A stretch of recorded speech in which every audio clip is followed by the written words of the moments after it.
Hello मेरे प्यारे बच्चों, स्वागत है आप सभी का आपके इस यूट्यूब चैनल में। तो आज की इस क्लास में कराएंगे कक्षा 7 प्रश्नावली 15.4। ठीक है, इससे पहले हमने बाकी का चैप्टर्स कराया, आपने नहीं देखा तो डिस्क्रिप्शन में आपको उसकी लिंक मिल जाएगी, आप देख सकते हैं वहां से।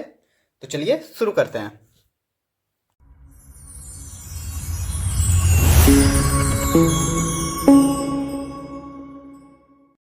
तो चैप्टर स्टार्ट करने से पहले जान लेते हैं कि यहाँ पे हम लोगों को क्या जानना है इस चैप्टर में।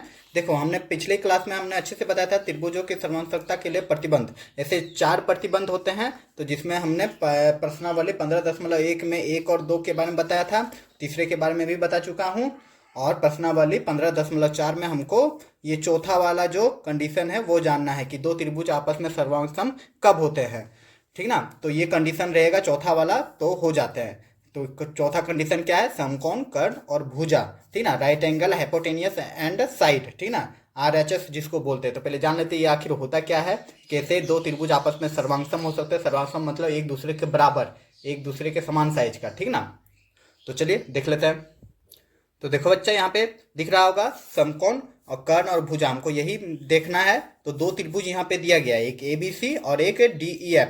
इसमें से सबका मान दिया गया है। देखो यहाँ पे 3 5 है, यहाँ 3 5 है। ठीक है, तो हमको यहाँ पे पहले समकोण, कर्ण और भुजा को समान करना है। मतलब दो त्रिभुज यहाँ पे दिया गया है, ये एक दूसरे के बराबर है यानी तभी पता चलेगा जब ये फॉलो हो जाएगा। ठीक है, तो देखते हैं, चलिए।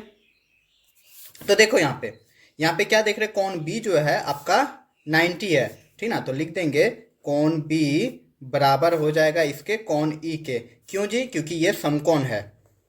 यहाँ पे कोई दिक्कत नहीं ना बच्चा, क्योंकि ये समकोण है दोनों। ठीक है, समकोण मतलब 90 डिग्री। अब हमने बताया था, बहुत बार बता चुका है कि समकोण के सामने वाला जो भुजा रहता है, समकोण के जस्ट सामने वाला, इसको बोलते हैं कर्ण। तो यहाँ समकोण है, इसका सामने वाला ये हो जाएगा कर्ण। ठीक है, तो यहाँ पे आप देख रहे हैं कि AC कर्ण है ना, तो AC जो है 5 सेंटीमीटर है और DF जो है वो भी 5 सेंटीमीटर, दोनों कर्ण है। तो हम यहाँ लिख सकते हैं कि AC बराबर DF। क्यों जी? क्योंकि दोनों 5 सेंटीमीटर है। ठीक ना, और ऊपर से क्या है? कर्ण है। ठीक है, तो देखो यहाँ पे दो चीज मिल गया, समकोण भुजा, मतलब दो त्रिभुज में हमको समकोण मिल गया और एक कर्ण भी मिल गया जो बराबर है। अब एक भुजा देख लेते हैं, यदि बराबर होगा तो हो जाएगा। तो यहाँ देख रहे हैं AB एक भुजा है और इसमें DE भुजा है जो दोनों 3-3 सेंटीमीटर का है। तो यहाँ पे हम लिख सकते हैं कि AB भुजा बराबर है DE के। क्यों बराबर है? क्योंकि दोनों 3 सेंटीमीटर है, ऐसा कंडीशन है। तो देखो तीनों चीज आ गया, समकोण आ गया, ठीक है, कर्ण भी बराबर है और एक भुजा भी बराबर है। तो हम कह सकते हैं कि त्रिभुज जो ABC है वह सर्वांगसम है त्रिभुज DEF के। क्यों जी? क्योंकि यह यहाँ पे फॉलो हो गया RHS के से। ठीक ना, यही नियम से यहाँ पे सर्वांगसम हो गया। ये 3 चीज अगर कंडीशन में आ गया, ठीक ना, तो त्रिभुज सर्वांगसम हो जाएगा। अब जब त्रिभुज सर्वांगसम हो जाएगा तो दोनों त्रिभुज समान साइज का हो जाएगा। मतलब ये कौन संगत कौन बराबर होंगे, संगत भुजा बराबर होंगे, सब चीज बराबर होगा। ठीक है बच्चा, तो चलिए अब देखते हैं इस चैप्टर को। तो प्रश्नावली 15.4 का पहला क्वेश्चन है कि निम्नांकित चित्र में RHS सर्वांगसमता का उपयोग करके बताए कि कौन से त्रिभुज युग्म सर्वांगसम है, इन्हें सांकेतिक रूप में लिखिए। ठीक है, तो सर्वांगसम साबित करना, 2 आकृति दिया गया है यहाँ पे। तो पहला आकृति आपको दिख रहा है और दूसरा आकृति ये है। ठीक ना, तो चलिए बनाते हैं अब। तो बच्चा यही है, देखो अब यहाँ पे 2 त्रिभुज ले रहे हैं। तो हम देखो त्रिभुज ले रहे हैं, जरा देखिएगा गौर से कि त्रिभुज ABC तथा त्रिभुज ADB दिख रहा है आप लोग को। कौन कौन सा त्रिभुज लिए हम? तो देखो यहाँ पे त्रिभुज ABC ये त्रिभुज ले रहे हैं और दूसरा त्रिभुज ये त्रिभुज ले रहे हैं। ठीक ना, ADB। ठीक है, तो दोनों में हम क्या देख रहे हैं कि देखो इस त्रिभुज में ये 90 डिग्री है और इस त्रिभुज में ये 90 डिग्री है, मतलब समकोण है बच्चा। तो हम लिख सकते हैं कि कोण C बराबर हो जाएगा दूसरा त्रिभुज का क्या? कोण D के। क्यों बराबर होगा? क्योंकि दोनों 90 डिग्री है। ठीक है, समझ में आ रहा है? अब देखो जब 90 डिग्री है, हमने बताया अभी जस्ट कि 90 के सामने वाला क्या होता है?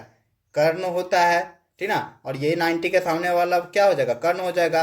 और कर्ण इसका क्या है, दोनों त्रिभुज का कर्ण जो है वह ए बी है, मतलब दोनों त्रिभुज में आ रहा है। और दोनों त्रिभुज में ए बी जो है समान साइज का है ना, उसकी लंबाई तो सेम है दोनों त्रिभुज में, क्योंकि यह उभयनिष्ठ है।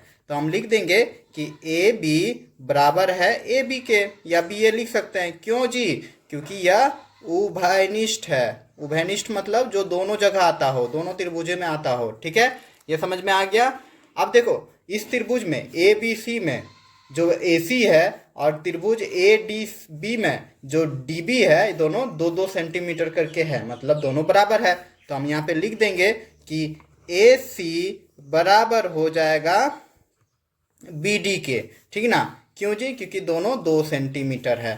ठीक है, तो यहाँ पे मेरा त्रिभुज सर्वांगसम हो जाएगा कैसे, देखो राइट एंगल कर्ण और यहाँ पे भुजा, राइट एंगल कर्ण भुजा, मतलब आर एच एस के थ्रू ये सर्वांगसम हो जाएगा। तो हम यहाँ लिख देंगे आर एच एस सर्वांग समता से, सर्वांग समता से क्या होता है, आर एच एस सर्वांग समता से क्या हो गया कि त्रिभुज ए बी सी जो है सर्वांगसम हो गया त्रिभुज ए डी बी के। और यही तो प्रूव्ड करना था कि सर्वांगसम है आर एच एस के थ्रू, तो उसको लिखना भी था सांकेतिक रूप में, तो सांकेतिक रूप यही हो गया। आई होप ये क्वेश्चन समझ में आ गए होगी। चलिए अब देखते हैं इसका दूसरा नंबर क्वेश्चन। तो दूसरा नंबर क्वेश्चन आप लोग को यही दिख रहा है, देखो पी क्यू एस आर यही है, मतलब पी क्यू एस एगो त्रिभुज है और पी एस आर एगो त्रिभुज है और 90 बीच में दिया हुआ है। ठीक है, तो चलिए बनाते हैं इसको। तो बच्चा हम यहाँ पे लिख लेंगे कि त्रिभुज पी क्यू, सॉरी यहाँ पे एस है, ठीक ना, पी क्यू एस में तथा त्रिभुज पी आर एस में क्या देख रहे हैं हम, यहाँ पे जो हम देख रहे हैं मेरा यहाँ पे समकोण तो मिल जा रहा है। ठीक है, यहाँ पे मेरा समकोण मिल जा रहा है, कहने का मतलब ये है कि कोण पी एस क्यू बराबर हो जाएगा कोण पी एस आर, दिख रहा है ना, पी एस क्यू क्या है 90, इधर 90 है तो इस साइड भी 90 होगा, पी एस आर दोनों त्रिभुज में 90 है, बराबर है 90 डिग्री, मतलब समकोण है, यहाँ पे कोई दिक्कत नहीं है। ठीक है, अब देखेंगे कर्ण। तो देखो समकोण के सामने वाला भुजा को कर्ण बोलते हैं ना, और इस साइड भी कर्ण हो जाएगा इस समकोण के सामने वाला। तो कर्ण का बारे में यहाँ पे हमको कुछ भी डाटा नहीं दिया गया है कि कितना है कर्ण। ठीक है, देख लो किताब में भी देख रहे हैं कुछ नहीं दिया हुआ, या फिर इस तरह अगर डॉट भी दे देता तो समझ में आता कि दोनों बराबर में है, लेकिन नहीं, यहाँ पे कुछ नहीं है, सीधा लकीर है। तो यहाँ पे कर्ण का हमको जानकारी नहीं है। ठीक ना, तो यहाँ पे लिख देंगे चूंकि कर्ण के बारे में हमको पता ही नहीं है, तो फिर कैसे सर्वांगसम होगा, नहीं ना होगा, हाइपोटेनियस जिसको बोलते हैं कर्ण। ठीक ना, चूंकि पी आर तथा पी क्यू तथा पी आर कर्ण, ठीक ना, पी क्यू तथा पी आर कर्ण का मान नहीं दिया गया है, नहीं दिया गया है। अरे अपने लैंग्वेज से कुछ भी लिख सकते हैं, ठीक ना, कि मान ही नहीं दिया गया, इसलिए हम नहीं बता सकते हैं कि सर्वांगसम है या नहीं। ठीक ना, हम नहीं बता पाएंगे। अगर यहाँ पे मान दिया रहता कर्ण का, तब ना हम कर्ण को बराबर करते अतः लिख देंगे त्रिभुज, ठीक ना, पी क्यू आर तथा पी आर एस, ठीक ना, पी आर एस सर्वांगसम, पी आर एस, ठीक है, लिख देंगे पी आर एस सर्वांगसम नहीं है, सर्वांगसम नहीं है। क्लियर बच्चों, इतना लिख देंगे मेरा आंसर हो जाएगा, क्योंकि यहाँ पे डाटा दिया ही नहीं गया है कि मान कितना है कर्ण का। हो सकता है मिस प्रिंट हो या फिर जान के नहीं दिया गया हो, अगर इसका भी डैश डैश देते तो समझ में आ जाता, पर यहाँ पे दिया ही नहीं गया, तो यह त्रिभुज सर्वांगसम नहीं होगा एज पर द क्वेश्चन। ठीक है बच्चा, तो चलिए आप देखते हैं अगला क्वेश्चन। तो क्वेश्चन नंबर 2 है बच्चा कि त्रिभुज ए बी सी सर्वांगसम त्रिभुज बी ए डी स्थापित करने के लिए आर एच एस से कोण बी बराबर कोण पी इक्वल टू 90 डिग्री, ए बी बराबर आर पी और की सूचना की आवश्यकता होगा। मतलब दो त्रिभुज है, ठीक है। ये दोनों को सर्वांशम साबित करने के लिए हमको यहाँ पे दो चीज़ दे दिया गया है, एक 90 डिग्री और ए बी बराबर आर पी। ठीक है, तो और एक किस सूचना की आवश्यकता होगी उसके बारे में बताना है। तो चलिए बनाते हैं इसको। तो क्वेश्चन आप लोग को समझ में आ गया होगा, क्योंकि मैथ का अगर आप क्वेश्चन समझ ले तो आधा आंसर आपका वहीं बन जाता है। ठीक है, तो यही कह रहा है कि दो गो त्रिभुज है, तो दो गो त्रिभुज हम बना लेते हैं यहाँ पे। चलो, एक त्रिभुज ये रहा, ठीक है, और दूसरा त्रिभुज ये रहा। तो बच्चा पहला त्रिभुज है कौन सी, ए बी सी। ठीक है, ए बी सी, और दूसरा त्रिभुज कौन सी, बी ए डी। ठीक है ना, और बोल रहा है कौन बी बराबर कौन पी। पी तो है ही नहीं, तो फिर यहाँ पी कैसे आ गया जी, बी ए डी है, पी है। अच्छा आगे देखते हैं, ए बी बराबर आर पी। ओ अच्छा, तो यहाँ शायद बुक में ही मिस प्रिंट हुआ होगा, देख लेते एक बार बुक में। तो बुक में देख रहे हैं तो यहाँ पे भी बी ए डी, अच्छा बी ए डी लिखा हुआ है। सॉरी, यहाँ पे काट लेना आप लोग, अगर आपका भी लिखा होगा तो पी क्यू आर कर देते हैं इसको, ठीक ना, कहीं कि पी आर है, यहाँ पे पी है, ठीक ना। तो इसको हम लिख देते हैं पी क्यू आर, हो सकता है मिस प्रिंट हुआ हो। चलो बना के देखते हैं।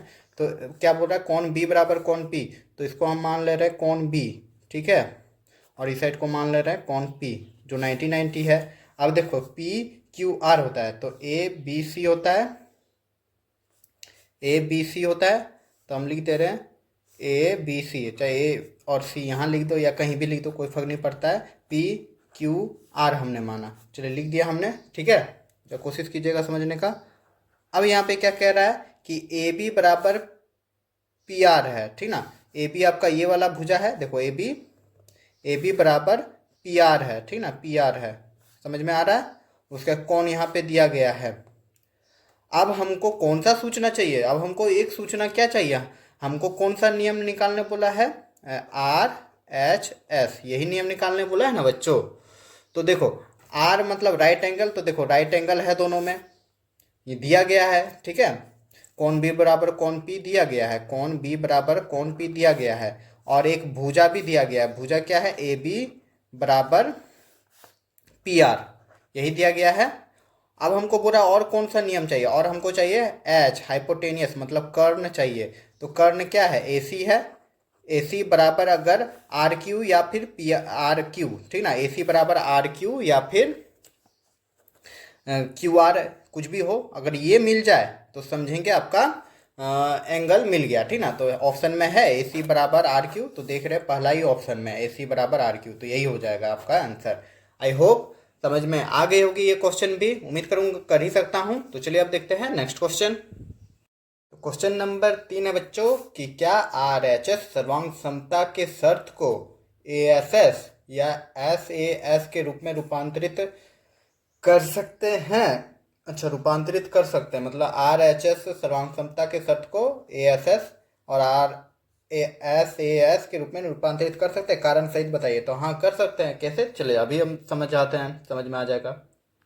तो बच्चों यहाँ पे हम लिख देंगे कि हाँ ए एस एस या एस ए एस के रूप में रूपांतरित कर सकते हैं, क्योंकि आर एच एस में क्या होता है, एक आर मतलब राइट एंगल होता है, कौन होता है, और फिर क्या होता है एच हाइपोटेनियस मतलब भुजा होता है, और एस साइड मतलब भुजा होता है, ठीक ना, यही चीज होता है। आर एच एस में क्या होता है, आर एच एस में कौन भुजा कौन होता है, जबकि ए एस एस या एस ए एस, ठीक ना, में भी क्या होता है, भुजा कौन भुजा होता है, एक भुजा एक कौन और एक भुजा होता है, इतना ही लिख देंगे। देखो एक भुजा, एस के लिए भुजा, ए के लिए कौन, और फिर एस के लिए भुजा होता है, ठीक है, समझ में आ गई होगी, और यही हो जाएगा आंसर, ठीक है। तो चलिए आप देख लेते हैं अगला क्वेश्चन। क्वेश्चन नंबर 4 है कि ए बी सी एक समद्विबाहु त्रिभुज है। समद्विबाहु त्रिभुज मतलब जिसकी दो भुजा आपस में बराबर हो, ठीक है, जिसमें ए बी बराबर ए सी, अच्छा ये दे रखा है, ए से डी सी तथा ए डी पर लंब है। तो क्या ए बी डी और ए सी डी क्या है, सर्वांगसम है? क्या ए डी बी डी बराबर डी सी है? तो चलिए बनाते हैं इसको भी। तो यही है। तो कह रहा है कि एबीसी एक संबंधी बाहु त्रिभुज है, तो एबीसी हमने संबंधी बाहु त्रिभुज बना दिया, मतलब ये भुजा और ये भुजा आपस में बराबर है। और कितना मतलब क्वेश्चन में भी कहा है कि ए बी बराबर ए सी। देखो ए बी बराबर ए सी, और ए जो है बी सी पर ए डी एक लंब है, तो ए डी, तो हमने डी एक लंब डाल दिया, मतलब ये 90 हो गया, लंब मतलब 90 हो गया। तो अब हम ले रहे हैं, ठीक ना, त्रिभुज को सर्वांगसम करते हैं। तो त्रिभुज हम कौन सा ले रहे हैं कि ए बी डी सर्वांगसम है या नहीं, वही पूछा है ना। ए बी डी दिख रहा है आपको, ए बी डी, और ले लेंगे ए सी डी, ए सी डी, ठीक है। इसी को सर्वांगसम करना है, इसलिए इसी को ले रहे हैं। तो था त्रिभुज ए सी डी में क्या हो जाएगा, कौन, देखो कौन A D B, A D B बराबर कौन ए डी सी बराबर हो जाएगा। क्यों हो जाएगा, क्योंकि दोनों 90 डिग्री है, समकोण है, ठीक है। उसी प्रकार हम अब देख लेंगे क्या, राइट एंगल। उसका देखो बताए थे कि 90 के सामने वाले कोण को क्या बोलते हैं, कर्ण बोलते हैं, और वैसे इस प्रकार को कर्ण बोलते हैं, ठीक ना।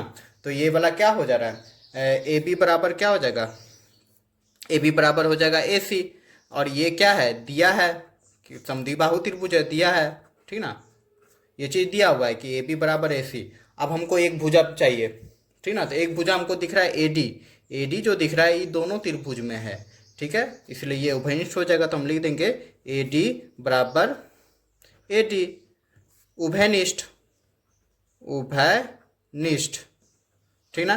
तो यहाँ पे त्रिभुज सर्वांगसम है, इसीलिए लिख देंगे, इसीलिए R H S, right angle hypotenuse और साइड, सर्वांग समता से, सर्वांग समता से। तो एक नंबर का आंसर हो गया कि त्रिभुज ए बी डी सर्वांगसम है त्रिभुज ए सी डी के, ठीक है। एक नंबर का आंसर हो गया ये, प्रूव्ड। अब जब देखो ए बी सी डी सर्वांगसम, ए बी सी सर्वांगसम है ए सी डी के, तो आपका बी डी भी, ये दूसरा नंबर, बी डी भी बराबर हो जाएगा किसके, डी सी के। क्यों, by C P C T, C P C T मतलब कोरस्पॉन्डिंग एंगल बराबर होते हैं जब दो त्रिभुज सर्वांगसम होते हैं, ठीक है। और यही हो जाएगा आंसर, और यहाँ तक मेरा आंसर हो जाएगा। उम्मीद करूंगा कि सारे क्वेश्चन को आप लोगों ने अच्छे से समझा होगा। अगर अच्छे से समझा है तो ज़्यादा से ज़्यादा लाइक करें, अपने दोस्तों को भी शेयर करें, और इसी तरह के वीडियो पाने के लिए चैनल को सब्सक्राइब करके रखें, ठीक है। तो चलिए मिलते हैं अगले वीडियो पे अगले चैप्टर के साथ।